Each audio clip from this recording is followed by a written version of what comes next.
Bueno, listo. Compartir pantalla. Ahora este texto. Listo. ¿Están viendo la pantalla nuevamente? Sí, profe, ahí se ve. Bueno, ok. Entonces, el comentario que yo hacía sobre este primer párrafo del prólogo que está traducida en la versión del texto de Heidegger, pues simplemente es un poco en diálogo con el profesor Guillermo Moreno. ¿En qué sentido? En que a mí me llama más la atención, o sea, se me ocurre más cercana a la crítica al empirismo y sobre todo al empirismo, porque el positivismo tiene unas características un poco distintas. Eh, Me parece que cuando él habla de, por favor, no rayen, ya, bueno, se ponen a rayar, a jugar con el programa y a hacer vainas ahí. Borren, por favor, esa vaina. Admitir, admitir, admitir, admitir. Admitimos el que le dé la gana entrar, eso no hay problema, incluso en nada que no sean de los cursos nuestros, no hay ningún problema. Si lo que se trata es de que aprendan cosas, estamos absolutamente desprevenidos con cualquier posibilidad. Eh, no sé qué opinión te merece, Guillermo, sobre mi comentario. No, no, sí, es a ambos porque, a ver, A ver, precisemos. eh, se ha dicho que no hay declaración más empirista que aquella con la que comienza Kant, la crítica de la cultura, diciendo que todo conocimiento comienza con la experiencia. O sea, Sí, para Kant es Qué chévere. absolutamente claro eso.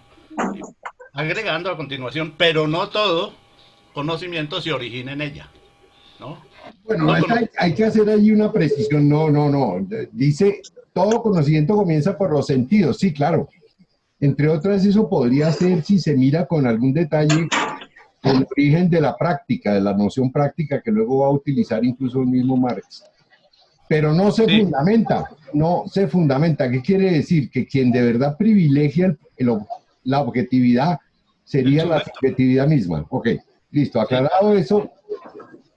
sí, pero es de todas formas, justamente lo que Kant tiene que mostrar son las condiciones de posibilidad de la experiencia.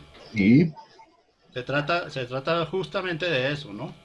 Entonces, sí, la crítica de Hegel ahí evidentemente alcanza al empirismo, eh, pero el asunto, lo que yo veo es que es más hacia la idea de criticar el instrumento, las posiciones que dicen que el conocimiento puede entenderse como un instrumento o como un medio, cualquiera de esas dos posibilidades, para hacer una verdad.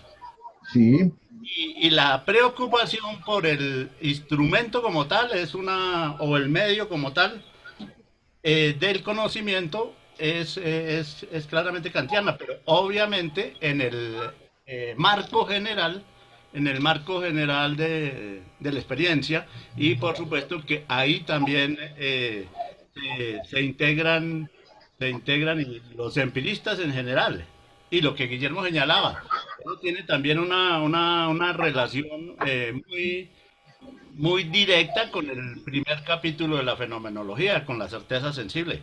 Claro, sí. Bueno, obviamente. Carlos, ¿qué opinión te merece? Carlos, Realmente yo hasta ahora estoy calentando la cabeza, así que voy despacito, dejémoslo ahí calentado, el calentamiento previo.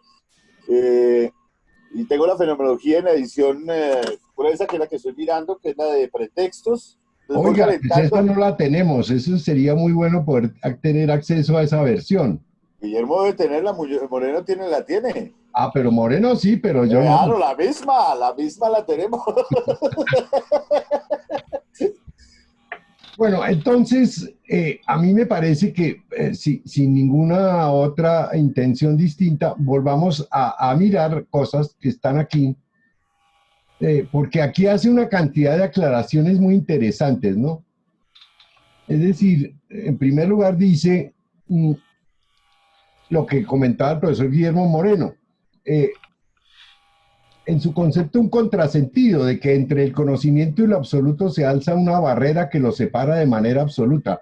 Bueno, en parte sí, hay toda una tradición judeocristiana que el conocimiento de Dios no sería más que una opción, ¿no? Y se hace a través de unos procedimientos que uno consideraría, y si se quiere, no muy útiles. La oración sería un poco la entrada al conocimiento de lo absoluto, con lo cual los filósofos pues se sobresaltan porque, entre otras, hasta el mismo San Agustín dice que la fe no es un procedimiento para llegar a Dios, sino la razón misma como tal. Así que ahí, incluso en esa misma tradición judeocristiana del acceso a la religión o del encuentro con lo absoluto, que para el caso de esa versión sería Dios, pues habría también discusiones. Pero dice él, porque si el conocimiento es el instrumento para adueñarse de la esencia absoluta, resulta evidente que la aplicación de un instrumento a una cosa no solo la deja tal y como ella es en sí misma, sino que la somete a una modelación y transformación. Habíamos quedado ahí.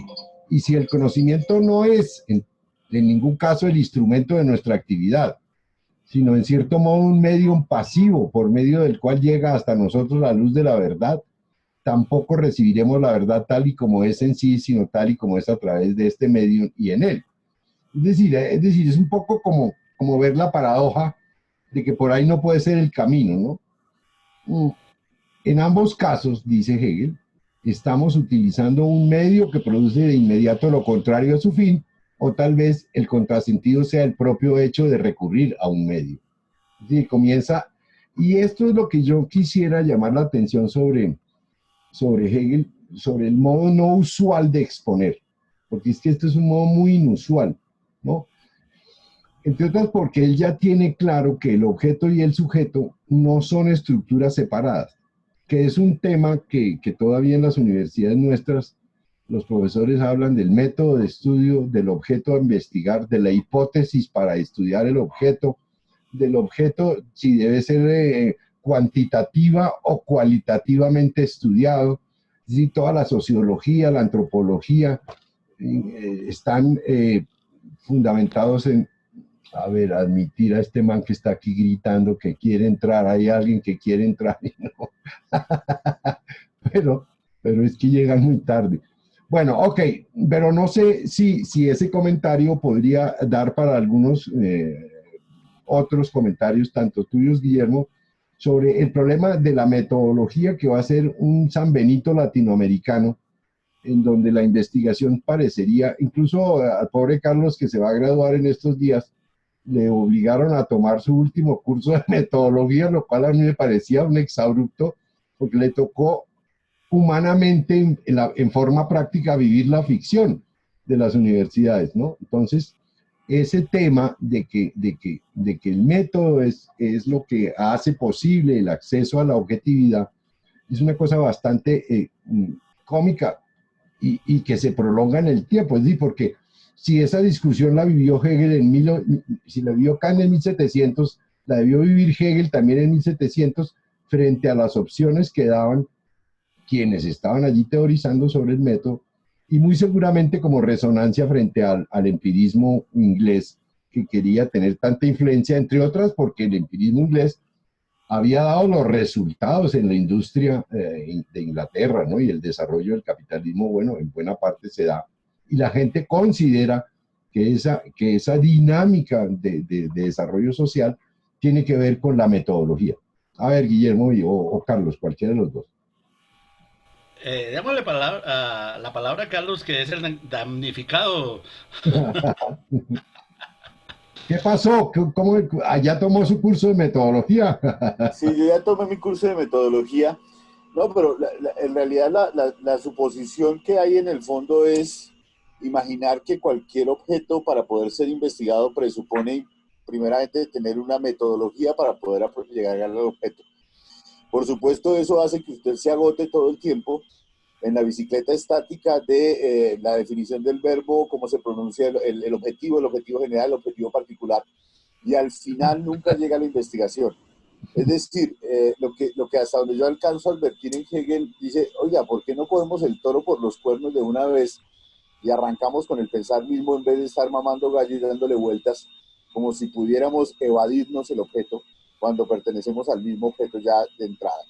Es decir, no hay forma de saltar la propia sombra y por lo tanto arranquemos a pensar seriamente y no nos autoengañemos jugándonos, digamos, años de preparación de algo que no sirve para nada, que sería una estructura metodológica. Entre otras cosas, porque dependiendo de alguna manera de cuál objeto finalmente usted quiere estudiar, pues ese mismo le va a determinar y su propio caminar, su propio devenir, el propio movimiento del pensamiento que determinaría cómo acceder y cómo progresar o cómo generar ese proceso dentro del objeto. Ya sí. No hay forma de escaparse, de estar en el afuera para después verlo hacia ver dónde está. Creo que ese es el problema que se encuentra allí en el fondo y es el problema de nosotros que nos mamamos gallo, y me refiero a la América Latina, que normalmente nos mamamos gallo tratando de no aproximarnos nunca a hacer investigación, sino a ser muy buenos metodólogos y al final terminamos siendo profesores de metodología, pero no estamos haciendo investigación. No, incluso hubo, sí. Incluso hubo profesores de metodología y todavía hay. Yo pienso que los coaching son eso, son los métodos para poder salvar la vida del que está angustiado. Pero bueno. Yo quiero agregar algo. A ver, comentario. Dos cosas. Ahora, no es tan gratuito. Lo que pasa es que usted sabe que al final, en el desarrollo acá de la modernidad, hay muchas cosas que terminan caricaturizándose, ¿no? Al final. Porque de todas formas hay una parte, llamémosla seria detrás de eso, y es Descartes. ¿Sí? Justamente es él quien instaura la necesidad absoluta de tener un método antes que todo. Antes que emprender cualquier investigación hay que tener un método definido y claro, y aplicarlo. Porque Descartes tiene la idea de lo que llamaba en esa época, y también la tiene Leibniz, de la matesis universalis. O sea, que el saber es universal y es uno solo, y puede ser aplicable a distintas partes, a distintas parcelas o aspectos de la realidad. Eso es Descartes, pero ¿por qué lo hace? Sabemos que la esencia de Descartes es profundamente antiaristotélica. Entonces eso va contra Aristóteles. Y lo que acaba de señalar Carlos al final como, digamos, una opción contra esa preponderancia del método es justamente la posición de Aristóteles. O sea, que dado que el ser es poliédrico, llamémoslo así, necesita distintos enfoques, y entonces no puede haber una metodología general según la perspectiva del ser o de la realidad que uno esté mirando, sino que cada aspecto, cada cara debe ser abordada de distinta manera, y con unas con más rigor, otras con menos rigor, etcétera. Y entonces en Aristóteles está claro que la metodología, digamos, el camino para llegar al saber de algo, depende del objeto y no del sujeto. Es el propio objeto el que determina el método de acercamiento al mismo y no el sujeto. Pero como las cosas han cambiado con Descartes y todo se determina desde el sujeto, lo fundamental en ese sujeto en relación con el conocimiento es el método. Si no hay método, dice Descartes, cuando uno da con la verdad, lo da con esa verdad de pura chiripa y no tiene forma de garantizar de una continuidad en la apreciación y en la búsqueda de la verdad. Tiene que estar claramente definido. O sea, hay algo serio detrás de eso, que es lo de Descartes. Pero sí, evidentemente eso termina siendo unos cursos al final, en unos cursos de metodología general válida para cualquier objeto, pero ya uno no sabe de qué objeto y de qué se trata. Usted haga un curso de metodología y ahí verá cómo lo aplica. Es válido para todos los objetos, pero sin ninguna justificación, digamos, ontológica y epistemológica al mismo tiempo que necesita. Era eso.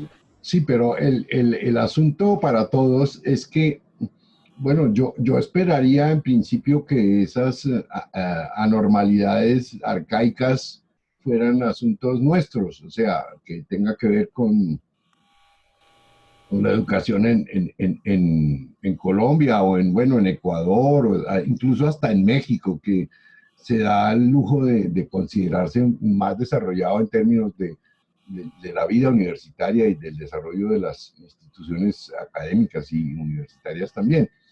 Pero es que es una solicitud de una universidad europea.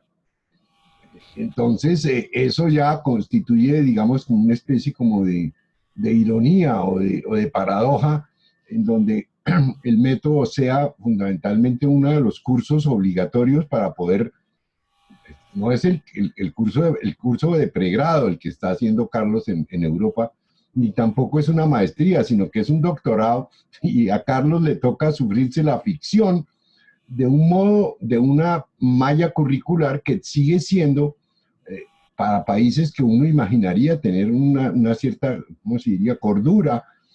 Al contrario, siguen en ese tema. Bueno, volviendo al texto como tal, espérate que todavía aquí tenemos algunos que están pidiendo entradas y no estoy mal. Bueno, volviendo al tema central y al comentario que hace Guillermo Moreno, me llama poderosamente la atención el ejercicio que estamos haciendo. ¿En qué sentido? En que la alusión a Descartes es una alusión a su debate contra la escolástica, es decir, contra toda su formación en el Colegio de la Fleché, y el discurso del método, cuyo título parece también fue insinuado por un padre, amigo de él, compañero de curso y además ahora ya importante dentro de la institución universitaria en la misma institución, pues es la de poner un poco en la sospecha de que no, y fundamentalmente no, conocemos nada que sea útil, ¿no? Es decir, que Aristóteles cumple una función de explicación de lo que ya se sabe, mientras que en el fondo el proyecto, y es un poco también lo que la gente joven tiene que empezar a entender, que lo que hace la filosofía es generar algunas posibilidades de aproximarse a algunos argumentos, a algunos temas, con los cuales a uno se le ocurren cosas, mientras que con otros no se le ocurre nada, ¿no? Entonces Descartes en eso es un llamado a la renovación, que claro, se daba en la calle, se daba entre los comerciantes, se daba entre los que hacían máquinas y herramientas, se daba entre todos los que hacían juiciosamente unas nuevas experiencias, entre otras la experiencia de la mercancía, ¿no? Es decir, el valor, el precio, la producción, la organización del artículo y la distribución de la mercancía era exitosa en algunas de las pequeñas ciudades que estaban en transición entre las villas medievales y las organizaciones de las sociedades burguesas o burgos.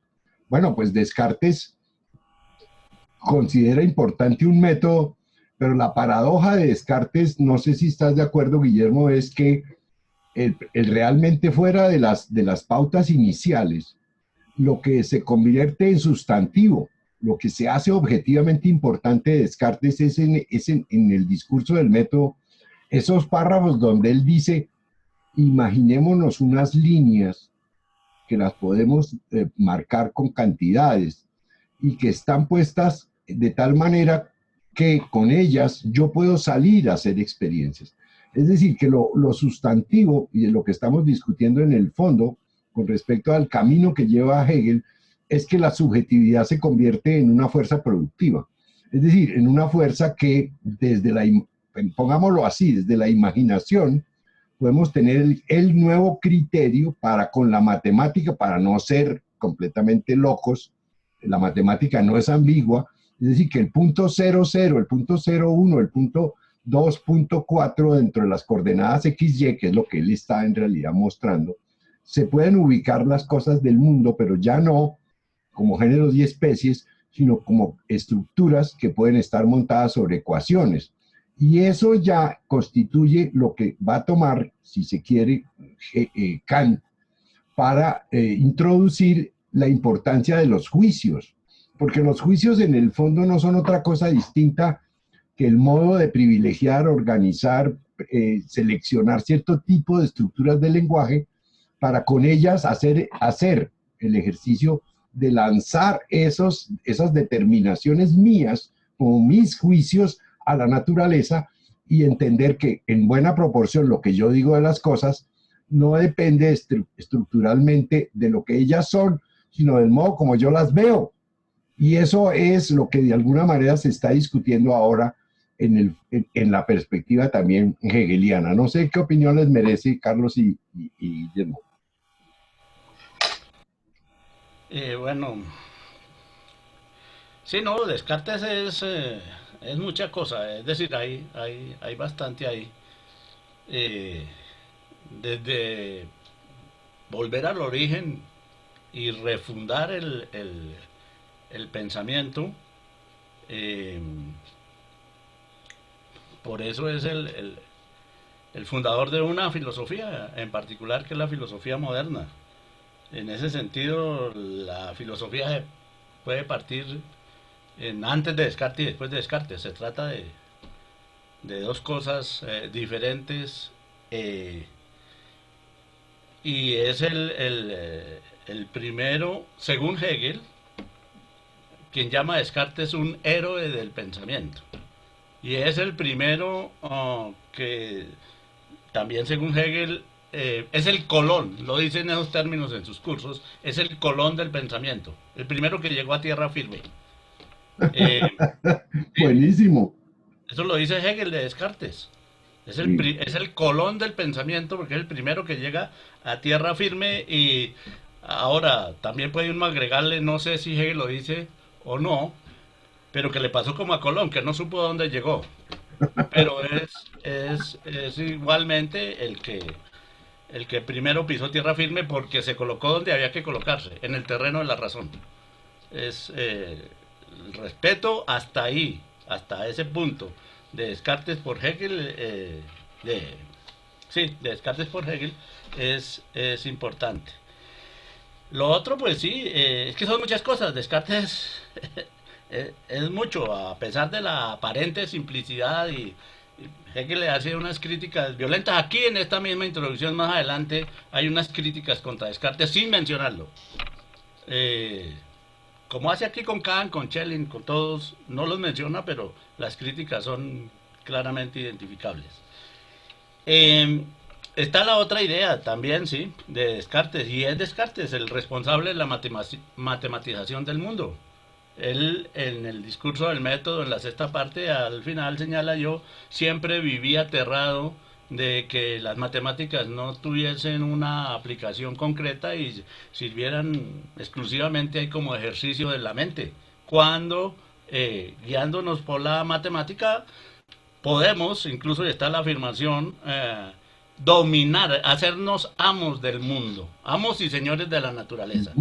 Eso es claro en Descartes, y la idea es que el conocimiento es para algo. Debe tener una finalidad práctica para hacer mejor la vida de los hombres, y no solo mejor, que sean amos y señores. Y además, pues que tiene que estar también estructurado, pues, que sea seguro, ¿sí? Que sea sólido, que es a partir de ahí de donde Descartes eh, arranca, ¿no? Aparte de eso, también lo que se llama, es que son muchas cosas. Descartes es muy enriquecedor. Enriquece la filosofía al mismo tiempo que la refunda, ¿no? La subjetividad, ¿no? El yo, se dice que es el descubridor de la subjetividad, eh, y de ahí pues se desprende todo el desarrollo de la modernidad. Entonces, sí, esa parte que señala Guillermo, pues es eso. Descartes insiste en que hay que sacar provecho práctico, útil de los conocimientos. Él no es solamente un filósofo, no solamente es un matemático, es un físico también. ¿Eh? Es un físico que tiene y que dejó leyes en física, ¿cierto? Dejó leyes La óptica. Claro. Y propuso una cantidad de experimentos prácticos, igual que Galileo, muchos irrealizables, muchos que no se hicieron e irrealizables, eh, pero los dejó. Entonces, pues es la nueva visión del mundo, lo que tiene muy bien tratado Heidegger en la época de la imagen del mundo. Es un eh, responsable esencial de un nuevo avance, un nuevo paso. Alguien podría decir progreso, bueno, eso ya es otra discusión, pero sí un paso adelante hacia donde estamos ahora, sí es claramente producto del trabajo y del pensamiento de Descartes. A mí me llama poderosamente la atención tanto en lo que dice Guillermo, bueno, Guillermo Muñoz y Guillermo Moreno, y es que hay necesidad de pensar en el contexto histórico que amarra la emergencia y el surgimiento de un pensamiento como el cartesiano y un Claro. pensamiento como el de Hegel o el de Kant o el de cualquier otro pensador. Es decir, no se puede olvidar ese amarre histórico y la importancia de la historia, que Hegel va a llamar perfectamente la atención sobre eso. No es una cosa casual, no es un adelantado, no es un iluminado. Aquí se trata de un proceso históricamente complejísimo. Cuando Guillermo Moreno habla de que Hegel dice que fue el Colón, pues habría que pensar con los efectos de la expansión del mar Océano de Europa, no solamente desde Enrique el Navegante en Portugal, sino el proceso español y lo que ya Fernán Brodel ha llamado como el Mediterráneo de Felipe II, pero también la reforma luterana, es decir, esos cursos que el maestro Rubén Jaramillo Vélez hacía en la Universidad Nacional y que son enormemente importantes en el contexto para comprender cómo surgen estos pensamientos y cómo estos pensamientos están amarrados histórico y materialmente a un proceso social altamente complejo. Es decir, no, porque a veces en Colombia suponemos que simplemente se dio como si no hubiera un contexto social, un espíritu de la época, para utilizar el término hegeliano, El sino que hay pensador el pensador de la burguesía. sí, ya, y con eso lo clasificamos y se acaba el problema. Y en realidad habría que pensar qué es el siglo, qué implica, digamos, el surgimiento, el renacimiento y todos esos procesos que van a llevar finalmente a la reforma, al descubrimiento de América, a la expansión del mar Océano, etcétera. Es decir, todos esos movimientos que están allí. Y para el caso mismo de España, pues la batalla de Villalar de 1521 y finalmente la derrota de la burguesía en España y la contrarreforma del Concilio de Trento, que van a ser esenciales en la historia de la América hispano-lusitana. Y la diferencia también con el pensamiento de Hegel, porque Hegel de todas maneras es heredero de la reforma, del movimiento de Lutero y de todo ese movimiento, igual que Inglaterra es heredera del movimiento anglicano. Es decir, ahí hay unos contextos que tienen que ser más o menos seriamente pensados. Y sin embargo, a mí me llama más la atención, por contraste, que ustedes ubiquen todos quienes estamos presentes, el modo como se enseña a Descartes en Colombia. Es decir, porque yo siempre estuve como en ese vaivén viendo qué es lo que los colegas dicen sobre la obra de Descartes y el modo como Descartes se enseña en la ciudad de Bogotá, incluso en universidades que uno esperaría deberían tener una cierta calidad, ¿no? Lo normal es que le digan a uno que es el autor de la duda metódica, pero que esa duda en realidad es el procedimiento más eficaz para sospechar de mi distancia con respecto a Dios y probar a través de ese procedimiento su existencia. Eso me parece a mí que es impresionante, ¿no? Es decir, Descartes, que se sabe, fue cancelado 10 años después cuando ya le encontraron sus secretos, porque mucha gente se gastó mucho tiempo para decir lo que estamos diciendo ahora, de que es un promotor de la subjetividad, de que es un desarrollador de alguna manera de las potencialidades de la burguesía, de que es un matemático que constituye en la matemática una fuerza productiva. En Bogotá se dice de Descartes un montón de habladurías que constituyen, y yo no sé si en otros territorios se sigue. Yo recuerdo que alguien del Brasil me dijo a mí que me iba a prestar un libro que se llama Los errores de Descartes, ¿no? Porque había deshumanizado al hombre, porque la res cogitans está separada de la res extensa, porque en realidad la matemática no es el criterio de objetividad, cuando todo el que trabaja en una fábrica y en una industria sabe muy bien que con la ingeniería y con la ciencia es que se construye la realidad moderna. ¿no? Bueno, pues Descartes es visto como una persona, si se quiere, como un soñador, ¿no? Como una persona ensimismada, dedicada casi que a lo que ya se llamaría en territorio jesuita a retiro espiritual, ¿no? Y lo que se enseña en las universidades en buena proporción, yo no sabría si en las de filosofía, es que Descartes es una persona bastante extravagante, ¿no? Bueno, no sé, vamos a hacer una tercera sesión y entonces tenemos que volver a terminar después de 5 minutos. Quisiera comentarios, Guillermo y Carlos, sobre lo dicho y sobre lo planteado, sobre todo en ese vaivén de lo que significa el estudio de la subjetividad, que es siempre mi... Alguien acaba de entrar, es increíble, ya se está acabando los 40 minutos y están pidiendo entrada. Estos salieron a fumar al patio. Bueno, yo finalmente me tomé unas onces aquí, unas galletitas y unas cosas que no lo puedo hacer en clase universitaria, me parece fantástico. Entonces, comentarios, nos quedan exactamente 4 minutos, o sea que Guillermo Moreno adelante y luego Carlos Rodríguez. Ya. Bueno, el asunto es, en ese caso, como muy, muy general. Eh,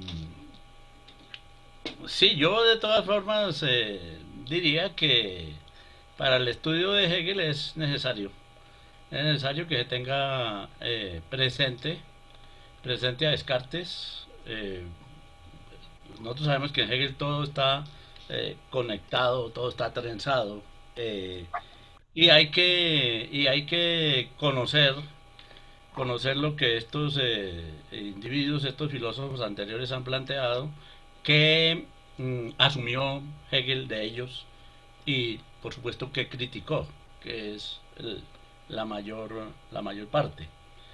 Eh, ya les decía, cualquiera, si se queda con la lectura de un solo texto de Hegel al respecto, pues se hace una visión, como él mismo dice, unilateral, en relación con lo que él pueda pensar de Descartes. Si lee la introducción a la fenomenología, esa que se está mirando hoy, y encuentra más adelante las críticas al escepticismo, y además las críticas a la originalidad de los filósofos, uno se da cuenta que eso está dirigido contra Descartes. Y eso está en unos párrafos más adelante. Pero sí, por el contrario, no ha mirado eso y acude a las lecciones de historia de la filosofía y lee expresiones como Descartes es un héroe del pensamiento, Descartes es el Colón del pensamiento, y se queda con eso, dice, "Oh, Hegel tiene una visión sumamente positiva de Descartes. Y en el caso de la introducción a la fenomenología, Hegel considera a Descartes un charlatán. Entonces, por eso es importante que se tenga siempre presente lo que Hegel recoge de cada quien y trabaja y analiza. Bueno, démosle tiempo a Carlos, si no.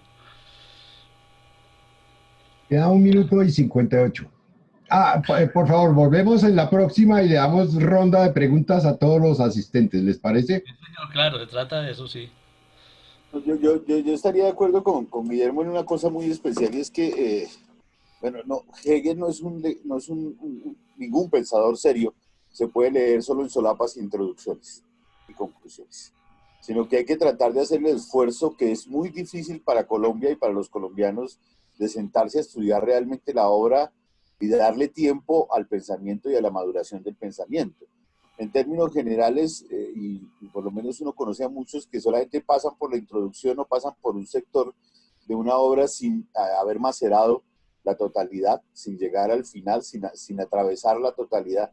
Y Hegel mismo dice que hay que hacer el esfuerzo del pensamiento y eso implica también sentarse horas a macerar el texto y todos los textos posibles, porque eso igualmente implica después cuando usted lee a otros que hacen el comentario sobre Hegel, y si usted no ha leído suficientemente bien a Hegel, pues termina creyendo que Hegel es pro Estado o pro burgués o pro cualquier cosa. O sea, se termina creyendo la versión que otro ha hecho y no la misma que usted ha construido. Realmente, si alguna importancia tiene la modernidad en algún nivel también, es esa condición de la autonomía de la propia razón que se puede construir a sí misma, que puede pensarse fuertemente y seriamente. Y esto implica sentarse a reflexionar sobre el texto y, como siempre ha dicho Guillermo Muñoz, pues tratar de no perderse, aunque los primeros días usted se pierda, pero hay que hacer el esfuerzo. Si no se hace el esfuerzo, simplemente no tiene ningún sentido arrancar y a los 5 minutos haber abandonado, porque de esa manera, pues simple y llanamente